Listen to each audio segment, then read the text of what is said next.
sekolah SMP Negeri 8 Pagar Alam, ya sudah berapa tahun menjabat kepala sekolah? 4 tahun lebih.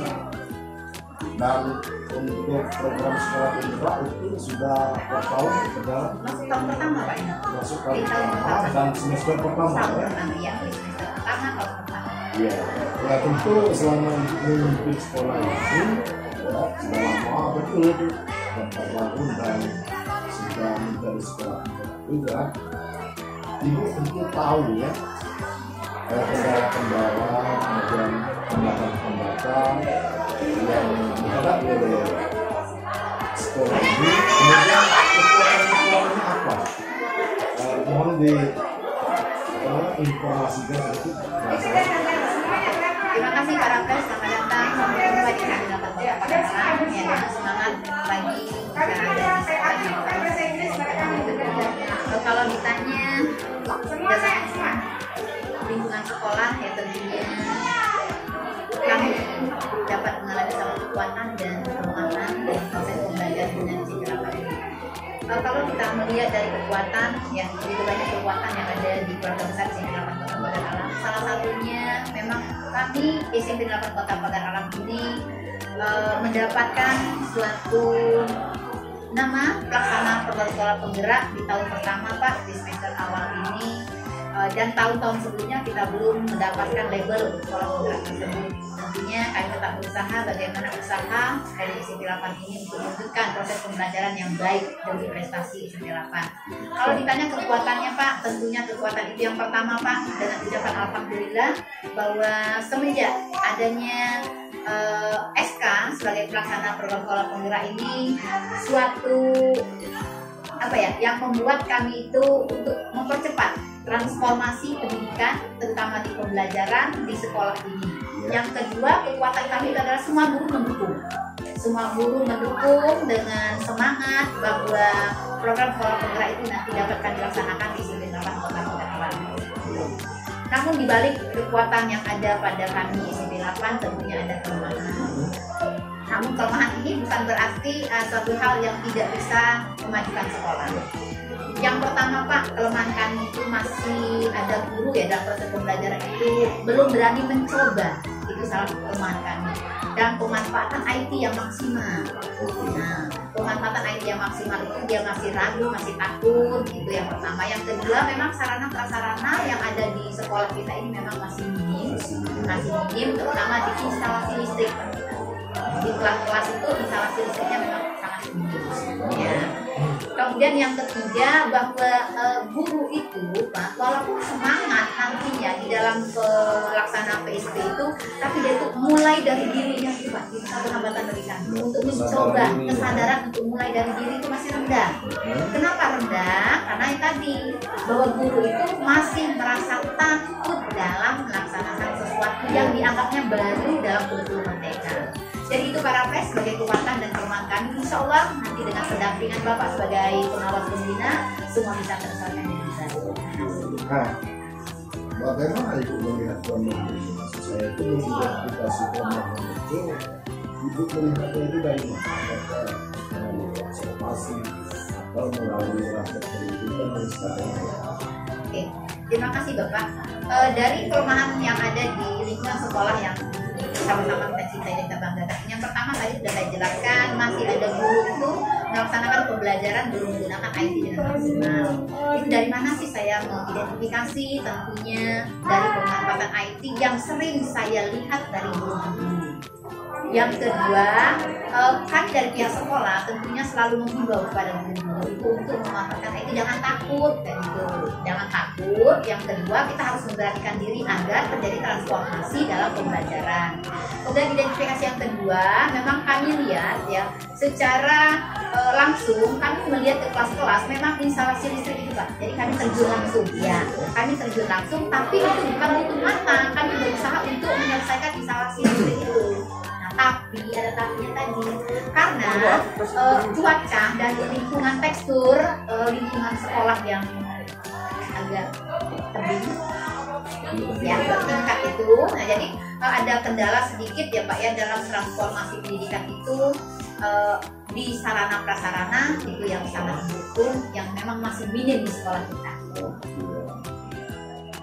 Nah, tadi Ibu menyebutkan kekuatan dan kelemahan yang dimiliki oleh SMP Negeri 8 Iya.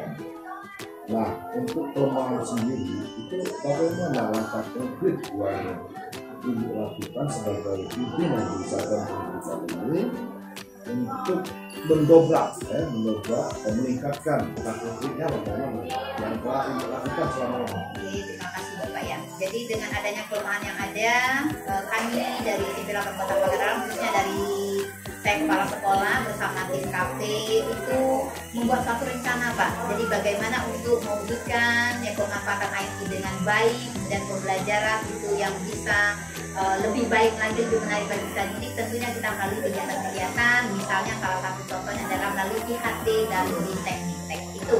Dan program ini pun sudah beberapa yang telah kita laksanakan di sekolah ini melalui dengan adanya kelemahan awal tadi. Jadi kita sudah mulai melakukan IHT, in-house training dalam pembimbingan agar guru tersebut secara berangsur-angsur memaksimalkan dalam pemanfaatan IT di kelas. Komunikasi dengan warga sekolah ini bagaimana? Alhamdulillah komunikasi di SMP 8 Kota Pagarang antara warga sekolah berjalan dengan baik, walaupun masih terdapat ketidakmaksimalan karena kendala waktu, tempat dan sebagainya. Tapi untuk komunikasi terutama antara guru dengan kepala sekolah, guru dengan siswa itu sudah cukup baik. Nah, di program sekolah pembelajaran sendiri itu banyak sekali kegiatan-kegiatan yang merupakan program dari pusat. Ibu sendiri sudah melaksanakan itu dan saya sudah melihat sosialisasi sendiri beberapa program 75, kemudian intrakurikuler yang dilaksanakan di sekolah. Tentu Ibu juga merasakan ada hambatan di sekolah ini selama Ibu melaksanakan sekolah pembelajaran. Nah, bagaimana untuk mengantisipasinya? Ya, Oke, tentunya di dalam penerapan kurikulum yang baru, Pak ya. Kurikulum yang baru dulunya kita adalah kurikulum 2013, kemudian sekarang ini adalah kurikulum merdeka. Tentunya dalam perubahan peralihan kurikulum kita banyak menghadapi hambatan, ya. Tapi tadi saya sampaikan bahwa itu bukan menjadi hambatan yang signifikan, ya, yang memang tidak bisa dilaksanakan. Terutama itu yang pertama, perubahan kurikulum itu kita sosialisasikan dulu kepada warga sekolah, kepada masyarakat, lingkungan sekolah terutama antara guru dengan siswa. Yang kedua, dengan adanya sosialisasi tentunya kita merencanakan untuk implementasi di dalam lingkungan sekolah, terutama dalam proses pembelajaran. Nah, pembelajaran yang kita sampaikan, apakah dia pembelajaran di kelas ataupun di luar kelas, itu adalah pembelajaran yang berdiferensiasi. Ya, kita mulai adanya pemetaan kepada peserta didik dengan melihat adanya bakat dan minat peserta didik. Kalau dulu kan belum seperti itu. Nah, apa hambatannya Pak? Hambatan dalam penerapan ini tentunya guru dituntut untuk lebih aktif ya, untuk lebih berperan dalam pelaksanaan berdiferensiasi itu. Nah, hambatan kami apa? Guru ini masih merasa takut dan belum secara maksimal melakukan pembelajaran berdiferensiasi yang ada di kelas. Kemudian juga di P5 Pak, P5 kita yang pertama kita harus menyepakati dulu tema apa yang akan kita ambil dalam P5. Kenapa? Karena P5 itu adalah melibatkan semua siswa yang ada di kelas dan juga guru pendamping yang ada di sekolah. Jadi kita sepakati dulu tema apa yang kita ambil itu untuk P5. Jadi selama ini kalau kegiatan populer, tidak ya, tidak menghambati yang sangat signifikan ya, tapi tetap ada, tapi tidak begitu menghambat dalam kegiatan pembelajaran. Nah, selain itu bagaimana Ibu mengisi program sekolah ya? Dari sekolah termasuk juga program yang ada di sekolah. Bagaimana mengisinya? Oke, terima kasih. Program itu Pak bisa kita lihat dengan adanya hasil rapor pendidikan. Jadi berdasarkan rapor pendidikan di sana adalah menunjukkan gambaran di mana letak kelemahan dan letak kekuatan dari sekolah kita. Nah, yang kita ambil, yang kita fokuskan yang masuk dalam satu program itu adalah kelemahannya. untuk SMP 8 Kota Pagar Alam setelah dipelajari, yaitu di rapor pendidikan itu yang masih lemah adalah bagian literasi. Literasi pada bagian subtema lagi adalah proses pembelajaran oleh guru. Nah, oleh karena itu program yang kami buat itu bagaimana sih untuk mengadakan transformasi perubahan pembelajaran oleh guru melalui kita itu sudah melaksanakan beberapa kegiatan IHT, Bintek, dimulai dari modul ajar, capaian pendidikan, pembelajaran, kemudian sampai pada alur itu sudah kita adakan IHT. Nah, dengan adanya IHT itu sudah jelas terlihat bahwa guru itu sudah bisa menyusun modul ajar dengan walaupun belum dengan sempurna. Yang pertama. Yang kedua, dalam penyusunan program ini tentunya tidak terlepas dari penganggaran. Maka kami akan duduk bersama antara pihak yang berwenang, misalnya bendahara, kemudian tim pengembang, guru, itu duduk bersama program yang mana yang harus kita prioritaskan di dalam pengembangan transformasi yang ada di sekolah sehubungan dengan penganggaran di atas kita. Jadi penganggaran di keuangan. Nah, kami mengambil skala prioritas. Gimana kami skala prioritas itu tentunya dari rapor pendidikan tentang proses pembelajaran. Jadi itu. Merupakan tim ya. Tim. Tapi itu sendiri dalam rangka menyusun program maupun menyusun dalam jelas Pak. Iya.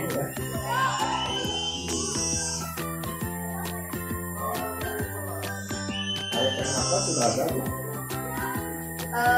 Dari RHK perencanaan itu sudah masuk karena Pak di Arkas itu aplikasi Pak ya. Jadi aplikasi itu hasil dari musyawarah tim itu baru masuk pada aplikasi Arkas ya, karena Arkas itu tidak bisa Pak segampang itu semudah itu untuk melakukan pergeseran ke perubahan. Jadi kita masukkan dulu program namanya rencana Pak ya, program, tapi terlaksana atau tidaknya itu nanti kita lihat adanya pergeseran. RKP ada, rencana kerja tahunan ada.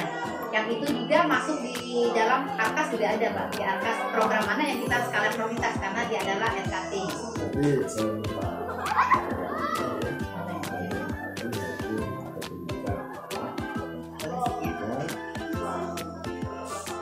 kemudian apakah selama ini ada kendala yang dihadapi dalam rangka mengusung program maupun mengusung program, dan apakah yang bisa saya lakukan sebagai kepala sekolah? Terima kasih Bapak. Kalau ditanya hambatan, jelas ada Pak hambatannya karena dalam penyusunan anggaran dan program itu akan disatukan dalam aplikasi. Nah, yang menjadi hambatan kami kadang-kala Pak, kami memasukkan di kegiatan rencana prioritas program A, tapi kami masukkan di dalam Arkas dengan bulan, ditentukan bulan apa yang akan terlaksanakan, tapi sesuai dengan keadaan tidak bisa terlaksana sehingga kami akan mengadakan pergeseran, perubahan di anggaran dengan program ya jadwal. Jadi kita misalnya menganggarkan satu kegiatan tentang pembuatan media pembelajaran yang menarik di bulan Maret misalnya, ternyata Maret itu tidak bisa terlaksana, maka kami mengubah program itu melalui Arkas yang ada di aplikasi bendahara. Nah, karena menyangkut tentang keuangan. Nah, kalau ditanya Pak, apakah yang bisa Bapak bantu? Tentunya kami selaku dari SMP 8 Kota Pagar Alam sangat banyak mengharapkan bantuan dari Bapak sebagai pengawas pembina. Salah satunya adalah penguatan bagi kami bagaimana agar kami ini tetap semangat dan berusaha untuk mewujudkan transformasi pendidikan di SMP 8 Kota Pagar Alam. Selanjutnya, bagaimana Ibu memastikan bahwa alokasi anggaran yang tepat untuk mendukung program-program yang telah dianggarkan apakah sasaran atau tidak? Apa yang telah dianggarkan oleh Ibu? Tentunya Pak, kami menganggarkan itu kan berdasarkan yang kami lihat itu adalah rapor pendidikan. Jadi apa yang telah kami rencanakan, apa yang telah kami buat schedule untuk pelaksanaan itu tentunya tidak akan jauh melenceng Pak dari program yang kami rencanakan, karena dasar kami dalam membuat program itu adalah rapor pendidikan yang sangat mendasar, mendesak dalam transformasi pendidikan itu.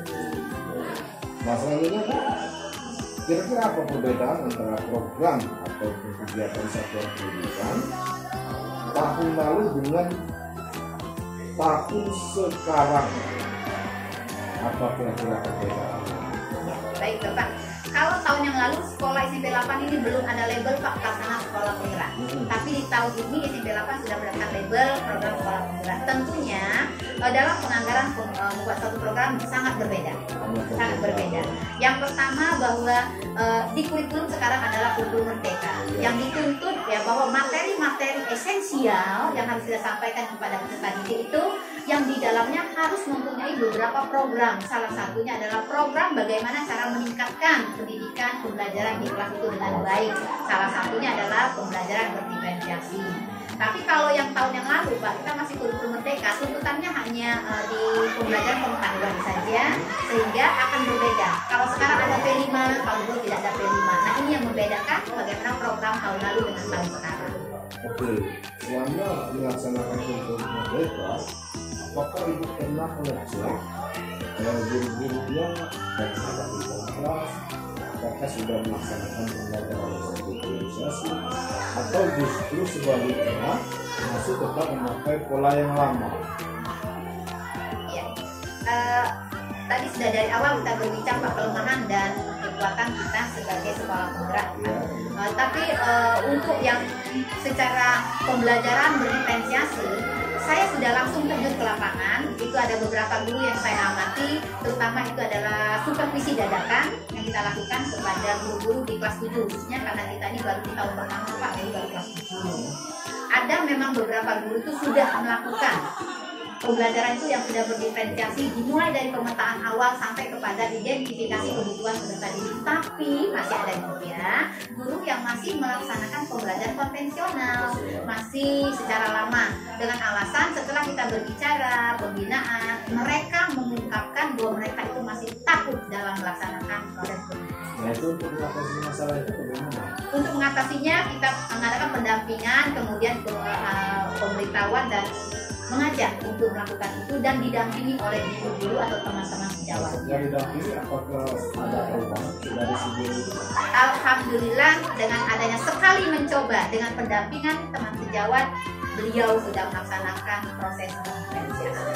Selama ini mengamati kegiatan guru mengajar di dalam kelas, apakah guru sudah memakai media pembelajaran atau menggunakan metode pembelajaran yang sesuai dengan kurikulum merdeka?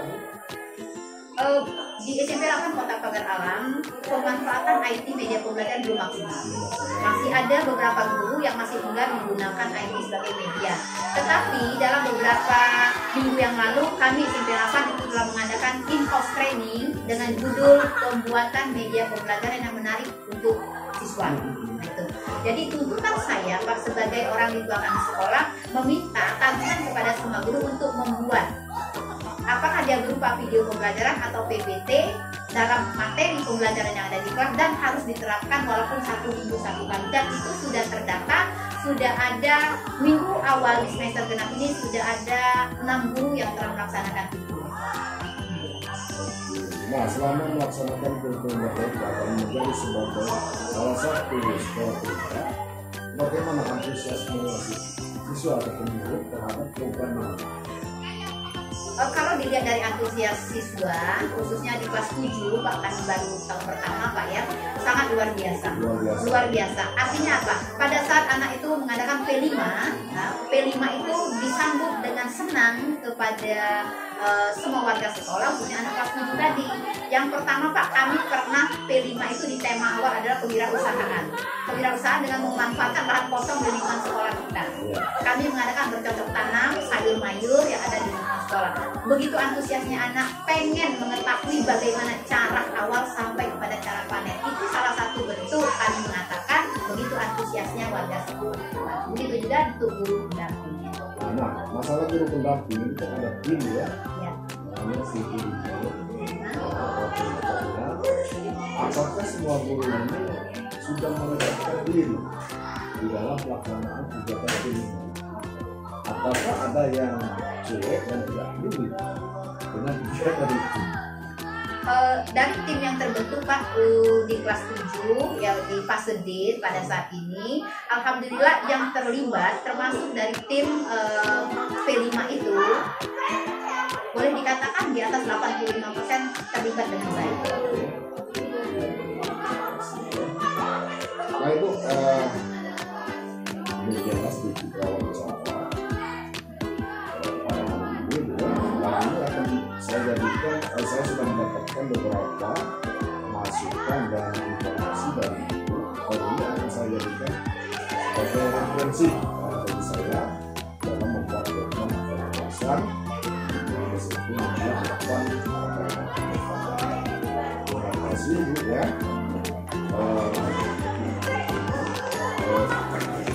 Kita mengharapkan supaya program sekolah ini dapat berjalan dengan baik, dapat berjalan dengan maksimal, efektif dan efisien, dan memastikan hasilnya yang dilakukan pada waktu ini. Terima kasih. Terima kasih.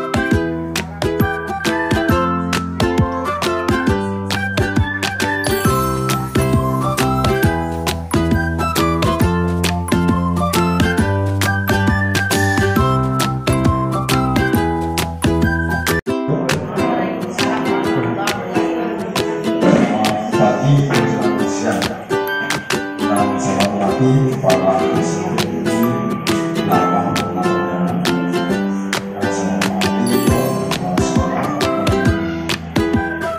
guru sipil lawan kita berikan puji dan rasa syukur kehadiran Allah